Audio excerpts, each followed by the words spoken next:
Buenos días a todos, gracias por la invitación a la comisión del 8º Congreso de ABESO, especialmente al doctor Paul Camperos por su gentil invitación. Yo soy Milexi Finol, nutricionista dietista de la Unidad de Diabetes y Enfermedades Metabólicas de la Clínica Sagrada Familia. En este tiempo vamos a repasar un tópico que se habla mucho en el último tiempo, que son las dietas bajas en carbohidratos en diabetes. ¿Qué saber?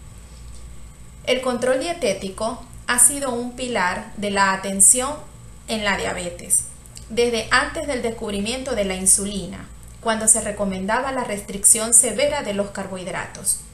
El uso de la insulina facilitó la reintroducción de los carbohidratos en la dieta. Entonces, las pautas de manejo actual se enfocan en un plan de alimentación sano y variado, considerando la carga glucémica, las proteínas y las grasas. Y como resultado de la frustración con los resultados glucémicos, las dietas bajas en carbohidratos han tomado popularidad. Y preguntamos si tienen un lugar en el tratamiento nutricional de las personas con diabetes. Así que, un poco para comenzar a recorrer esta agenda, vamos a revisar cuáles han sido las evoluciones en las recomendaciones nutricionales en diabetes a lo largo de la historia. Y luego nos vamos a centrar en el concepto de las dietas bajas en carbohidratos. Vamos a ver cuál es su clasificación, qué evidencias contamos de estas dietas para el tratamiento de la diabetes y algunos ejemplos de cómo le puede ayudar a la gestión de la diabetes a través de estos abordajes nutricionales. Entonces comenzaremos a definir lo que son las dietas bajas en carbohidratos, donde no existe una definición coherente de dietas bajas en carbohidratos utilizada en la literatura, porque diferentes definiciones van desde menos del 26% de la energía total hasta 30 a 40% menos de la energía total diaria. Las definiciones de dietas muy bajas en carbohidratos varían de manera similar a las dietas que contienen de 21 a 70 gramos de carbohidratos diarios a menos de 10% de la energía total diaria. Muy bien, entonces vamos a comenzar revisando cuál ha sido la evolución de las recomendaciones nutricionales en diabetes. Y como el primer registro que tenemos de esto es el papiro de Evers, que es donde primero aparece una descripción de la condición de la diabetes, y allí también habla un poco de un tipo de dieta con lo cual se trataban personas que padecían esta enfermedad, que recién se describe en el año 1550 a.C. Y entonces fíjense qué extraño, cuando hablamos de una adherencia a los tratamientos nutricionales, la adherencia a esta dieta era bastante complicado, porque consistía en sangre de elefante y semillas de lino que los pacientes debían tomar durante 4 días, con lo que desaparecía la tremenda sed de estos pacientes. Así pasó mucho tiempo, muchos años, y 10 siglos después, en el libro de Ayurveda en India, se vuelve a describir una extraña enfermedad asociada a algo que mucho tiempo después empezaron a aparecer como epidemias gemelas, que son la obesidad y la diabetes. Y mencionaban que era típico de las personas que consumían un tipo de dieta que tenía mucho dulce y arroz. Pero ven, en casi todos los momentos históricos se va hablando de la dieta como asociada a la condición de la diabetes. Así pasaron muchos años hasta que, previo al descubrimiento de la insulina, el doctor Allen trataba a sus pacientes con una dieta muy restrictiva, el que había una restricción drástica de las calorías y una disminución muy importante de los carbohidratos, llevándolo hasta un 8% o menos del valor calórico total, disminuyendo la glucosuria en estos pacientes que estaban internados y que a la final terminaban muriéndose, pero en este caso de desnutrición. Pensamos que cuando juzgamos algún abordaje o alguna herramienta, es importante contextualizar el momento, y esto era previo al descubrimiento de la insulina.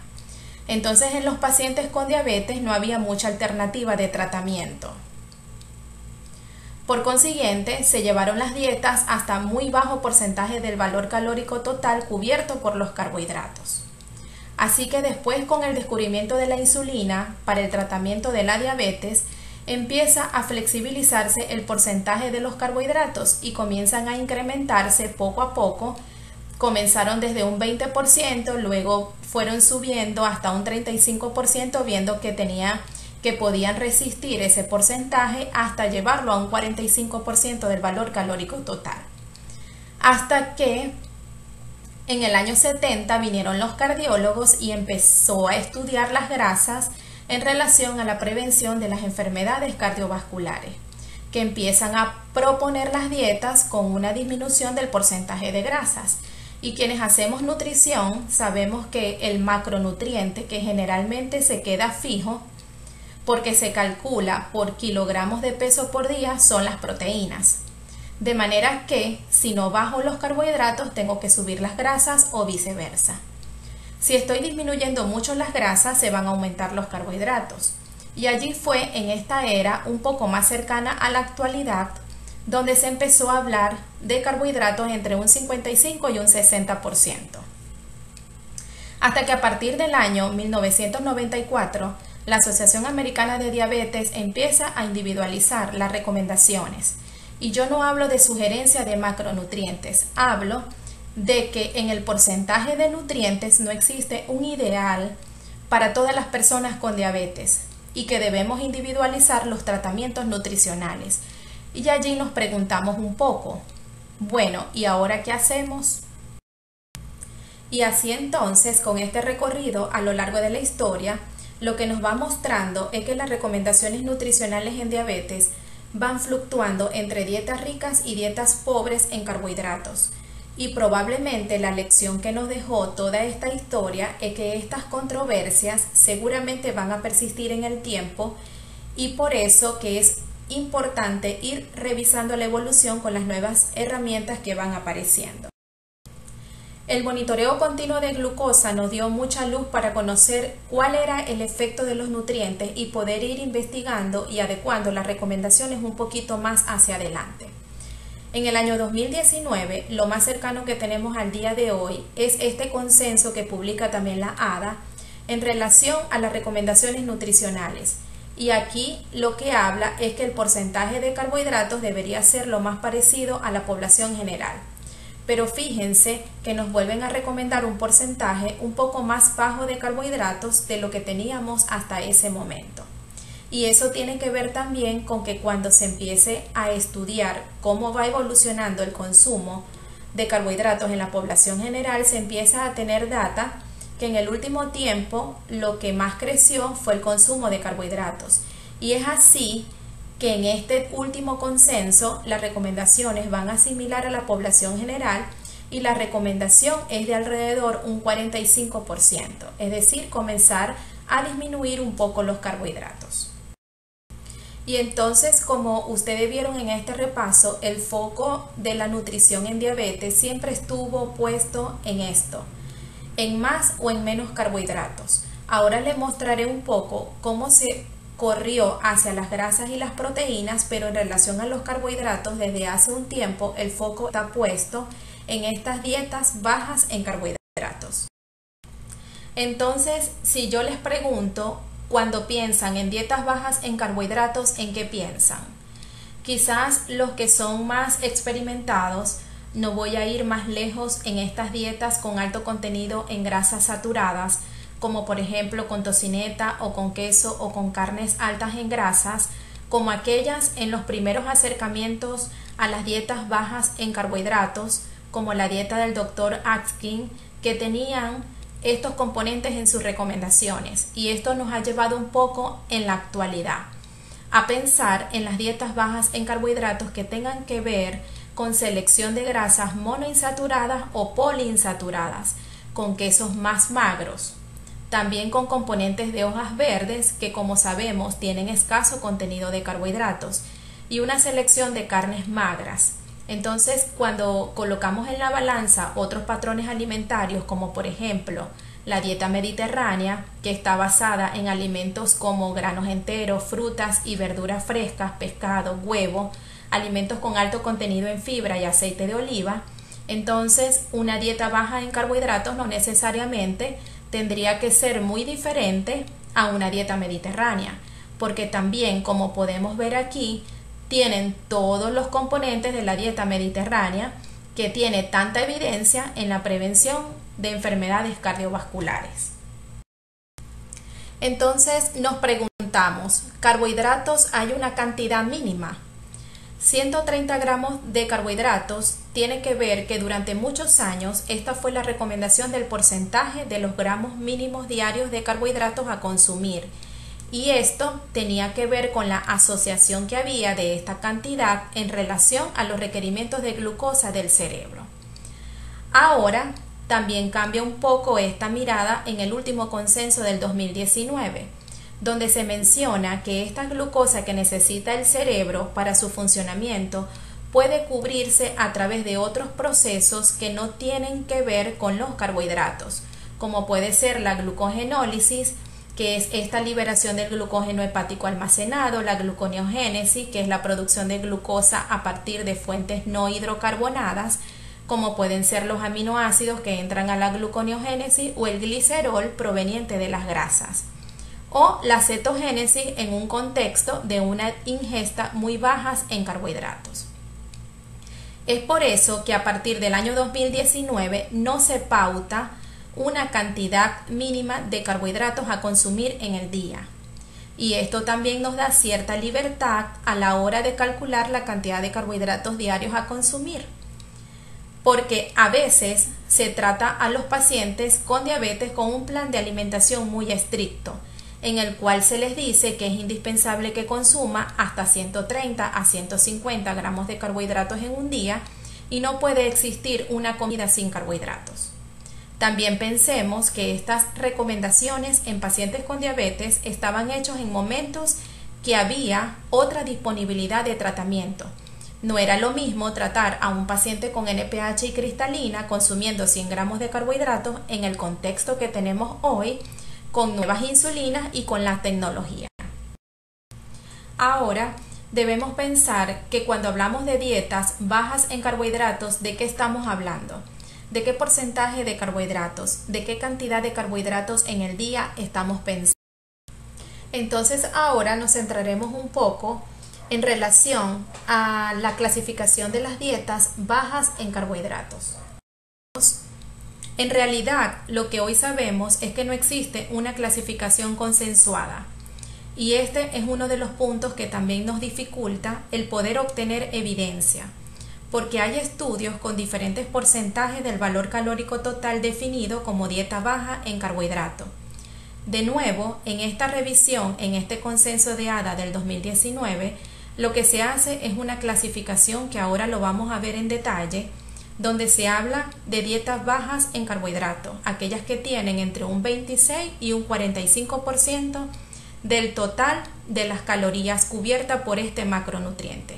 Y fíjense, es importante cuando iniciábamos esta conferencia que lo que se recomienda es enfatizar en el consumo de vegetales que sean bajos en almidón, incluir algún tipo de fruta con menor contenido de carbohidratos, carnes y pescados, huevos y una selección de grasas monoinsaturadas y poliinsaturadas a través de los frutos secos y de las semillas.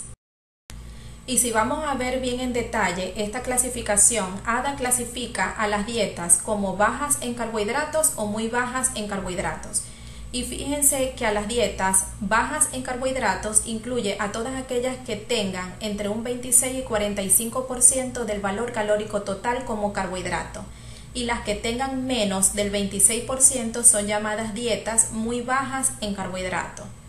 Y aquí pone una referencia en relación a los gramos diarios, que pensemos que cuando lo traducimos en gramos va a depender mucho de las calorías totales de este porcentaje. No va a ser lo mismo un porcentaje de 40% del valor calórico total de carbohidratos en una dieta de 1000 calorías que en una dieta de 1200 calorías. Y si nosotros revisamos también cuál es la evidencia que hay con cada uno de estos abordajes, dietas bajas o muy bajas en carbohidratos, la evidencia es casi la misma. Y comenzamos a pensar que adherencia podemos tener con esta dieta probablemente comencemos a pensar que va a ser más fácil adherir a una dieta baja en carbohidratos que a una dieta muy bajas en carbohidratos. Y en relación a los potenciales beneficios que se han reportado en esta clasificación, sabemos que ambos tipos de dietas, ¿verdad?, va a haber una reducción de la hemoglobina glicosilada, pérdida de peso, una disminución de la presión arterial y un incremento de la fracción del colesterol HDL y una disminución de los triglicéridos. Pero como les mencioné anteriormente, no hay un consenso estandarizado y esta es una diapositiva adaptada de una presentación realizada en el Congreso Americano de Diabetes del año pasado, y allí tiene varias otras referencias de trabajo que usan esta misma clasificación. Y fíjense que aquí mencionan un poco la clasificación de la ADA, porque a las dietas que tienen entre un 26 y un 45% de carbohidratos las consideran moderadas en carbohidratos. Y dietas bajas en carbohidratos son aquellas que tienen menos del 26% de la energía total diaria o menos de 30 gramos diarios. Y aquí a las muy bajas en carbohidratos, que serían las dietas cetogénicas, tendrían menos del 10% de su energía o entre un 20 a 50 gramos de carbohidratos al día. Es decir, aquí cambia un poco la clasificación, por eso hacemos hincapié en que no hay un consenso generalizado, pero sí sabemos que hay dos grandes divisiones, que son las muy bajas en carbohidratos y las bajas en carbohidratos. ¿Y qué dice también este consenso de ADA en relación al uso de estas dietas bajas en carbohidratos para el tratamiento de los pacientes con diabetes tipo 1?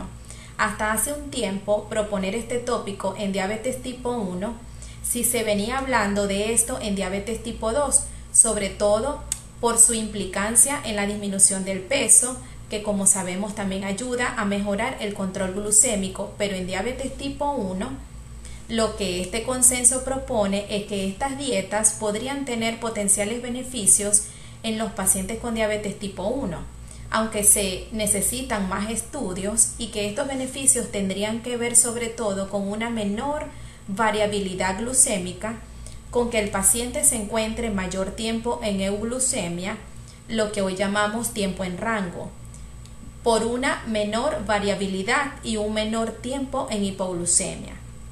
Y como ya sabemos, pasamos casi la mitad o más de nuestra vida en este estado postprandial, que en comida forma parte muy importante de todas estas horas que se transcurren en el día.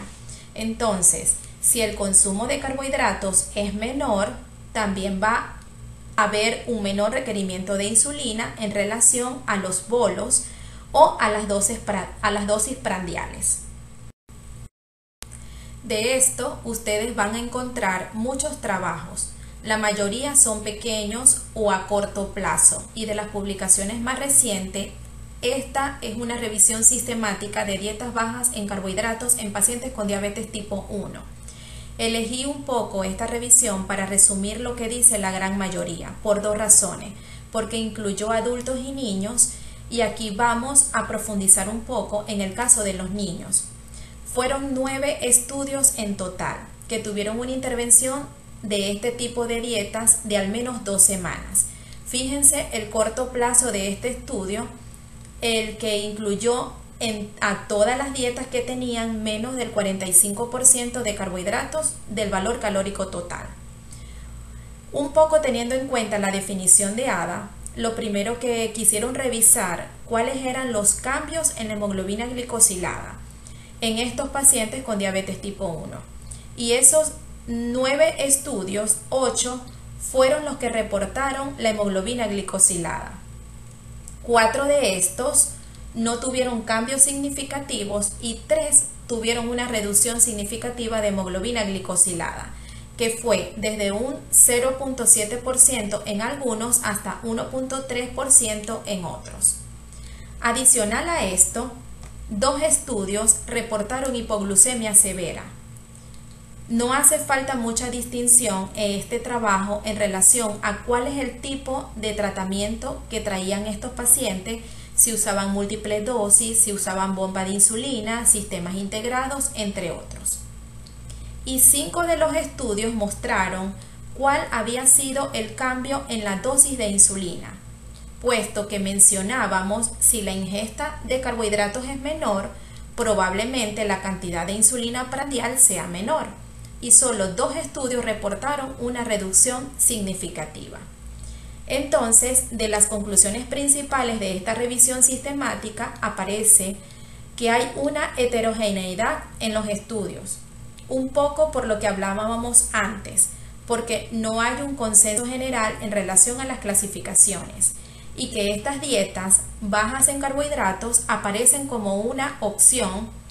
De nuevo, esto de la importancia de individualizar el tratamiento y como una opción en diabetes, aunque se requieren estudios que sean sobre todo estudios de intervención y que se puedan prolongar en el tiempo un poco más allá de estas 2 semanas. Y ustedes seguramente están pensando, bueno, ¿qué pasa con el resto de los nutrientes? No solamente los macronutrientes, sino de los micronutrientes.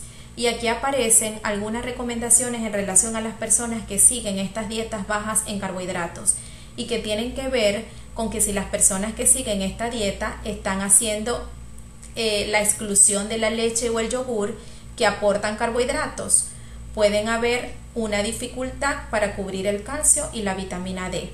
Se pudiera incluir suplemento para estos micronutrientes.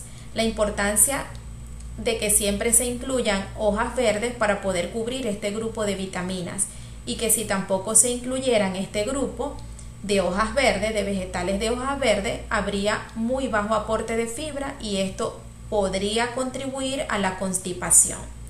La importancia clave y vital de la hidratación, que saben que las proteínas necesitan mucha más agua para poder digerirse y que el agua no solamente es aportada a nuestro organismo a través de las bebidas, sino también del agua contenida en los vegetales, como las frutas y las verduras. Y considerar lo que mencionábamos al inicio, que si estamos bajando carbohidratos vamos a subir las grasas. Y si es una dieta muy baja en carbohidratos, entonces qué gran desafío es hacer la selección en la cantidad de estas grasas. Por el otro lado, hacer este tipo de dieta es el costo. Como sabemos, las proteínas y las grasas insaturadas tienen un costo mayor que los carbohidratos. Así que analizando el contexto socioeconómico del paciente, hay que tener en cuenta esta consideración. La importancia del trabajo con el equipo multidisciplinario, el profesional nutricionista junto con el médico endocrinólogo que abordan a este paciente, porque generalmente se requiere una reducción en la dosis de insulina, y para esto va a ser fundamental el monitoreo de glucosa y ojalá el monitoreo de glucosa continuo, porque es el que realmente nos permite ver esas excursiones después de las comidas, ya sea en alta o en baja. Ok, en esta lámina les muestro un estudio comparativo de pacientes obesos con diabetes tipo 2 que fueron sometidos a una dieta baja en carbohidratos con una dieta alta en carbohidratos. Ambas dietas eran isocalóricas, pero la diferencia era que la dieta baja en carbohidratos tenía un 14% de carbohidratos y la dieta alta en carbohidratos, igual de isocalórica, pero tenía alrededor de un 53% de carbohidratos. Este es un estudio controlado, aleatorizado. Fueron 115 sujetos obesos y con diabetes tipo 2 que fueron sometidos a las 2 distintas intervenciones por 52 semanas. Ellos evaluaron varios parámetros como por ejemplo la hemoglobina glicosilada, la glucemia en ayunas, la variabilidad glucémica, la medicación de la diabetes, peso, tensión arterial y lípidos. Este estudio es bastante particular porque fíjense, en esta tabla podemos observar que no hubo diferencias en cuanto al peso perdido en esas 52 semanas. No hubo diferencia en cuanto a la reducción de hemoglobina glicosilada. Ambas dietas redujeron la misma cantidad de hemoglobina glicosilada, que fue 1%. No hubo reducción significativa de la presión arterial sistólica y diastólica. pero donde sí hubo diferencia y mayor reducción fue en los niveles de triglicéridos con la dieta baja en carbohidratos, en comparación con la dieta alta en carbohidratos. Además, hubo un poquito más de ganancia del nivel de HDL colesterol con la dieta baja en carbohidratos. Donde sí hubo una importante diferencia fue en el porcentaje de reducción de hipoglucemiantes. Es decir, que los pacientes que fueron sometidos a una dieta baja en carbohidratos lograron una reducción del 30% de sus medicamentos para el tratamiento de la diabetes, mientras que los pacientes con una dieta alta en carbohidratos solo lograron un 12% de la reducción. Donde también hubo una diferencia significativa fue en algunos parámetros de variabilidad glucémica, como por ejemplo el CONGA, que estos pacientes que fueron sometidos a una dieta baja en carbohidratos lograron una reducción mayor del nivel de CONGA, que es un parámetro para valorar variabilidad glucémica, es decir, lograron una mayor estabilidad glucémica frente a los pacientes con una dieta normal. Muy bien, ahora les mostraré un ejemplo de estas dietas en vida real. Esto es un reporte del sistema Minimex 670G. Para quienes no estén familiarizados con este sistema, es el sistema integrado que tiene automatizada la infusión de insulina basal. Los ajustes se van haciendo en relación a la insulina prandial, pero la insulina basal se va autoajustando según los valores de glucosa del sensor cada 5 minutos. Y bueno, aquí podemos observar cosas muy interesantes como el tiempo en rango, el tiempo en hipoglucemia, y si nosotros queremos ver el consumo de carbohidratos, por ejemplo, de esta paciente, podemos revisar las estadísticas. Ok, aquí lo vemos más grande. Esta es la cantidad de comida diaria, 3.3 a 5.9, de este periodo azul que estamos hablando ahora. Y esto es los gramos de carbohidratos diarios consumidos por esta paciente, que serían 111 gramos diarios, según lo que les mostré anteriormente, donde clasificarían a este consumo como una dieta baja en carbohidratos, muy bajas en carbohidratos, moderada o alta en carbohidratos, 111 gramos diarios. Entonces, fíjense que acá es una dieta baja en carbohidratos, porque es menos de 130 gramos de carbohidratos. Y recuerden que todas las clasificaciones nos dicen que una dieta para ser muy baja en carbohidratos debe tener entre 20 y 50 gramos de carbohidratos. Y en la otra diapositiva que veíamos agrupa a las dietas que tienen menos de 130 gramos diarios como baja en carbohidratos. Por eso que en este caso de esta paciente que consumió 111 gramos de carbohidratos diarios, ¿verdad? Es una dieta baja, se clasificaría como una dieta baja en carbohidratos porque consumió menos de 130 gramos de carbohidratos al día.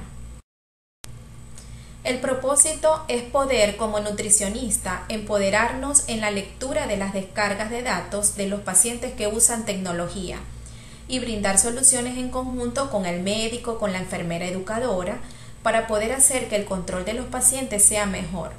Una consideración importante, revisar, y que lo ideal es poder lograr en los pacientes con diabetes insulinizados una relación basal-bolo, 50% basal y 50% bolo. Idealmente un poco más de bolo, por esto que decíamos de que la mitad del tiempo transcurre en el periodo postprandial. Pero si pensamos en estos pacientes que consumen menos carbohidratos, lo que vamos a tener en un sistema que automatiza la infusión basal de insulina, que nos va adecuando según los valores de glucosa del sensor, cuando son menos carbohidratos, y quien sea que podamos ver la relación del porcentaje de basal y el porcentaje de bolo, vamos a tener un porcentaje de insulina basal superior al porcentaje de bolo.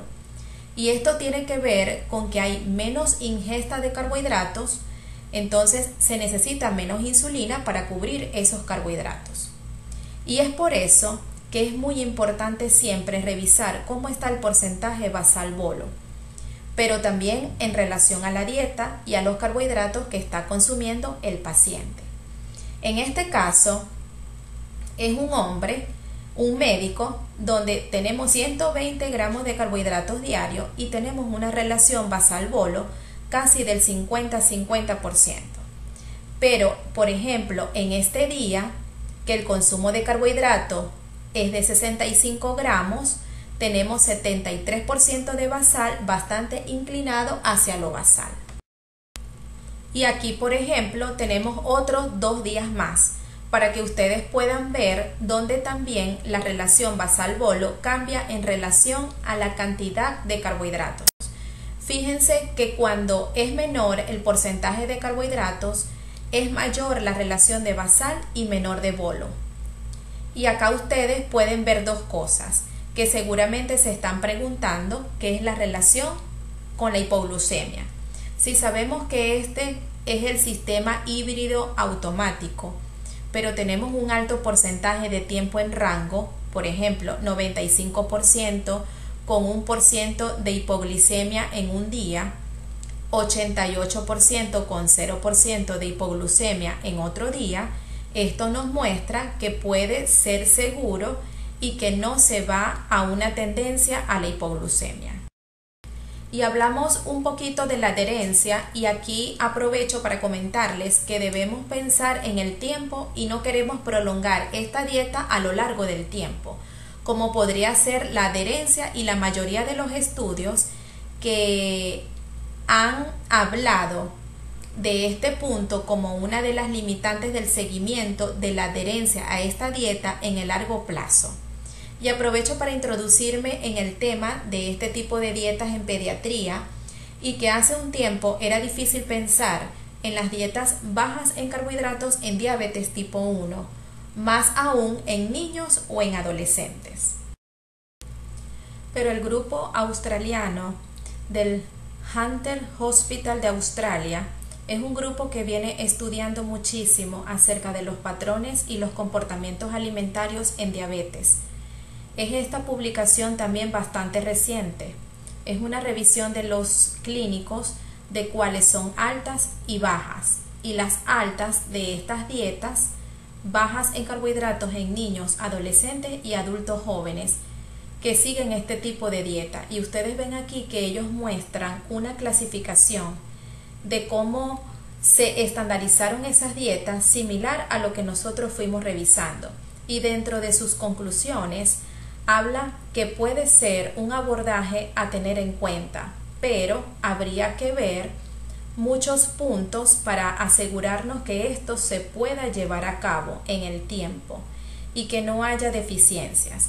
Fíjense que los puntos más importantes que menciona es poder hacer consejería para prevenir la hipoglucemia, revisar también cuáles serían las barreras psicosociales para el uso de estas dietas bajas en carbohidratos, y sobre todo pensemos en los adolescentes, donde realizan salidas, donde hay campamentos, donde hacen Diabetes Experience Day o demás actividades.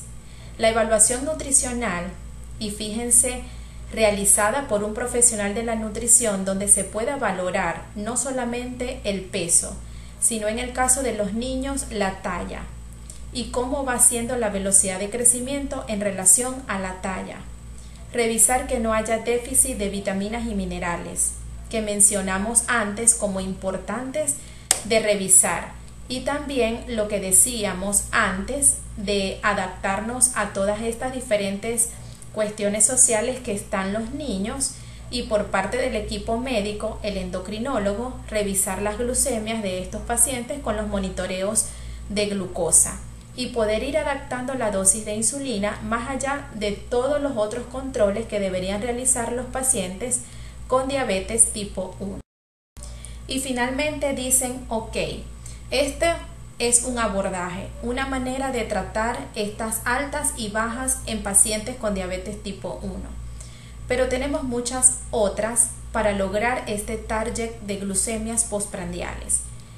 Y esas otras estrategias tienen que ver mucho con el conteo de carbohidratos y adaptar la dosis de insulina a la cantidad de carbohidratos, hacer una dosis preprandial de insulina y ojalá fuera de anticipada para acoplar el accionar de insulina con la absorción de los alimentos.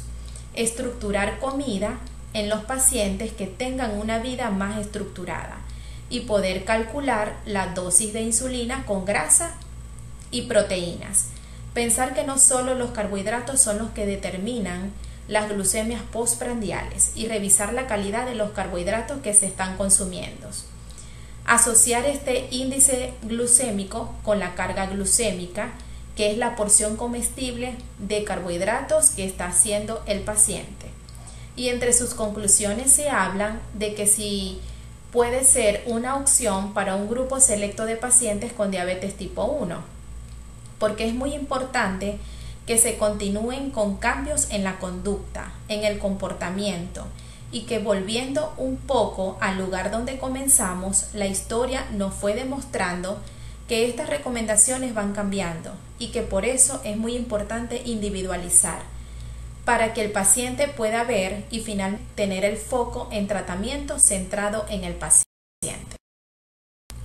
Así que para ir resumiendo lo que hablamos, dijimos que las dietas bajas en carbohidratos pueden clasificarse como dietas muy bajas en carbohidratos y dietas bajas en carbohidratos, aunque no hay un consenso generalizado y que los beneficios ya se observan en las dietas bajas en carbohidratos, siendo un recurso más factible de sostener en el tiempo, de lograr adherencia. Trabajar con el equipo multidisciplinario siempre es importante, pero sobre todo si se elige este abordaje nutricional para poder hacer el ajuste con la medicación o con la insulina. Que el uso de la tecnología nos muestra que es más sencillo el seguimiento y también este approach a través de las dietas bajas en carbohidratos es muy importante individualizar según el estado metabólico. Pero según los hábitos nutricionales quizás resulte más difícil pensar en una dieta baja en carbohidratos. En un adolescente que está consumiendo hoy 300 gramos de carbohidratos, repasar el contexto socioeconómico por lo que veíamos del costo de estas dietas, las preferencias y algo que como nutricionista creo que no podemos olvidarnos, porque la alimentación tiene un componente que es social y que es antropológico. Y tiene que ver con cualquier abordaje que hagamos en pacientes con enfermedades crónicas. Es no olvidarnos de mantener el placer de comer para poder finalmente lograr esta adherencia a una parte del tratamiento de la diabetes, que es clave y que es el tratamiento nutricional. Y ya para finalizar, las dietas bajas en carbohidratos pueden ser una buena alternativa a las dietas bajas en grasa en diabetes tipo 2, especialmente en personas con sobrepeso. Las dietas bajas en carbohidratos han demostrado ser efectivas en el control glucémico, ya que obtienen buenos resultados tanto en cifras de glucemia basal como en hemoglobina glicosilada. Con respecto a los factores de riesgo cardiovascular, la bibliografía no encuentra diferencia sobre los niveles de colesterol total, pero sí coincide en que las dietas bajas en carbohidratos disminuyen de forma significativa los niveles de triglicéridos. Así que muchísimas gracias por su atención.